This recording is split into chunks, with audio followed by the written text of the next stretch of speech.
Getanya tak lupa padu-padu pura yang kau likut. Alhamdulillah Allah sudah kanubi kebebasan kepada Afghanistan. Yang pada dasarnya Taliban Afghanistannya adalah kaum santri yang berjuang untuk melawan Rusia, komunis Rusia.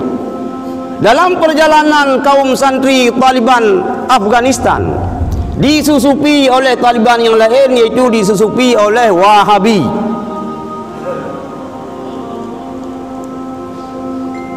Semenjaknya ke Taliban yang asli hanale taturi tah yang asli tah yang kon asli tu luar biasa lu di Malaysia ngatu utusan untuk merempa dengan Taliban, dengan utusan Usamah bin Laden. Karena kalau lu dengar Usamah bin Laden yang Wahabi halung tim merempa.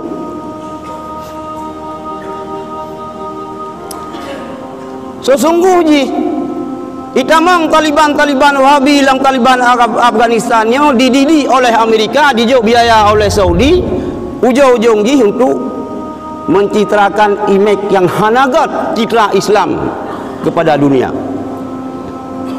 Rupanya waqul ja'al haq wa zaqal batil innal batila kana zahuqa. Urangnya tak tupu persis bahwa Taliban yang di Afghanistan yang adalah urang-urang yang bermanhaj ahlu sunnah wal jamaah Maturidiyah dan urang bertariqat Naqsyabandiyah. Saban lagi kita tengok.